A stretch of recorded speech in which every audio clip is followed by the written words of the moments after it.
chaque prière à l'autre, il récite ces 2 sourates-là.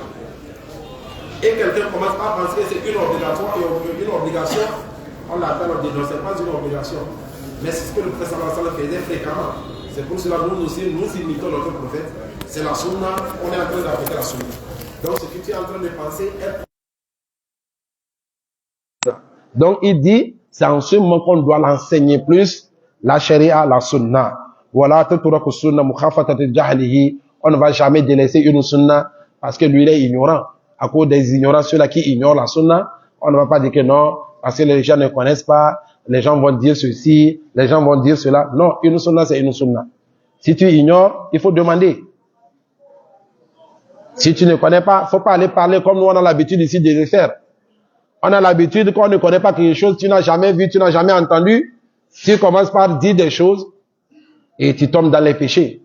Non, plutôt, approche-toi de quelqu'un qui connaît. Approche-toi des imams, des ulémas, demande. Imam Sanawi dit, on ne va jamais laisser une sunna à cause des ignorants de ceux-là qui ne connaissent pas la sunna.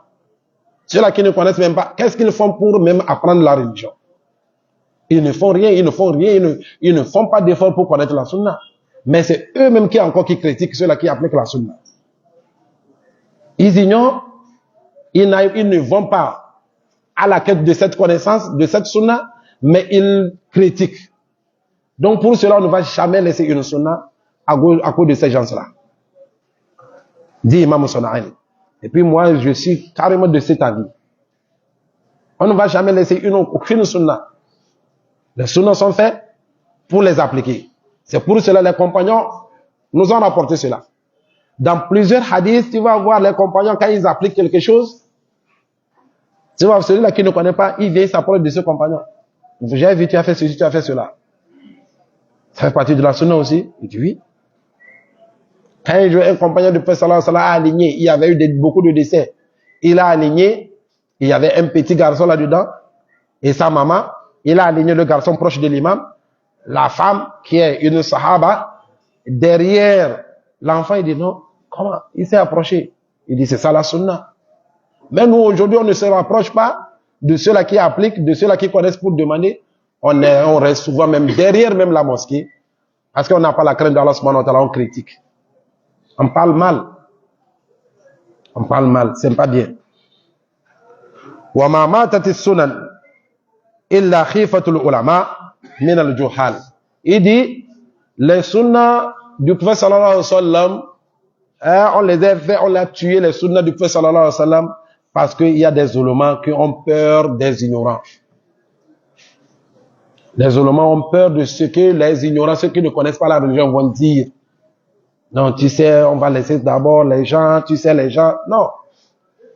On ne fait pas la religion pour les gens. S'il ne connaît pas, il n'a qu'à demander. S'il ne demande pas, il n'a qu'à lui dire tout ce qu'il va dire. Ah. On fait des sensibilisations, ils ne viennent pas. Ils ne viennent pas. Et puis ceux qui ne viennent pas, c'est eux qui critiquent. Donc, en temps normal, les ulémas ne devaient même pas avoir peur d'eux. On pratique seulement, on s'en fout de tout, de celui-là qui ne veut pas comprendre. Parce qu'il y a beaucoup, surtout nous dans notre mosquée ici,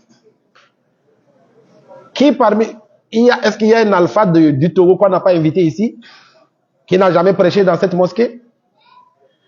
Est-ce qu'il y a une pratique qu'on n'a jamais enseignée ici? Tout, surtout concernant les adorations. Maintenant, pourquoi on ne va pas les appliquer?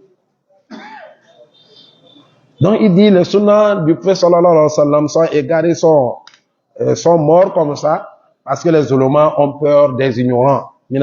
Ceux-là qui ignorent la religion. Ça, c'est pas une excuse. Soit disant parce que les gens ne connaissent pas. Non. Tant qu'on a fait les sensibilisations, on a sensibilisé, on commence par la pratique. Donc, ça, c'est pas une excuse pour pouvoir délaisser certaines sunnahs du prophète sallallahu alayhi wa sallam. فَإِنَّ اللَّهَ أَمَرَ بِإِبْلَاغِ الشَّرَائِعِ. Parce qu'Allah subhanahu wa ta'ala a ordonné de transmettre sa sharia, sa législation, sa religion. قُلْتُ وَكَلَامُ صَنْعَانِ وَجِيهٌ جِدًّا. Et dit, la parole de Sona'ani est vraiment à sa place. Et vraiment, la parole de Sona'ani est vraiment à sa place. On ne va jamais délaisser une sunna à cause de personne. Oui,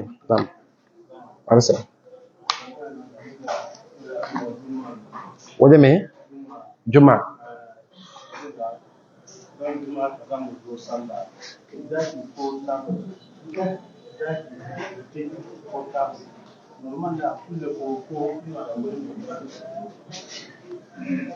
Mafi alheri ka kulle. Kuma wannan wajibci zai hau ne musamman idan limami ya zo. Ya ayyuhal ladhina amanu idha nudiya lis-salati yawmil jumu'ah fas'au ila dhikrillahi wa dharu al-bay' wa ku bar kasuwanci. Musamman in an yi kira na biyu inda limami ya zo. Il est en train de demander à savoir ceux-là qui ont les boutiques ou bien les tables sur lesquelles ils vendent, ils font leur petit commerce. Maintenant, quand ils vont venir à la prière de vendredi, est-ce qu'ils vont laisser quelqu'un auprès de la boutique ou bien auprès de leur marchandise, ou bien ils vont fermer? Ils sont dans l'obligation de fermer. Surtout quand l'imam commence le sermon. Les ulémas sont partis dire, mais les transactions commerciales que vous allez faire en ce moment, après que l'imam ait commencé son sermon, ce n'est pas valable. Tu as vendu, cette vente-là, dans la charia, n'est pas valable. Parce que Allah subhanahu wa ta'ala dit comme wadharu al-bay', que délaisser toute transaction commerciale. Donc, on est dans l'obligation de fermer.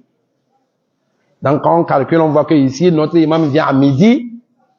Déjà, si tu n'as pas pu arriver avant l'imam, dès moins 15, en même temps, tu commences par rassembler tes marchandises, tu fermes, tu t'apprêtes, tu viens à la mosquée.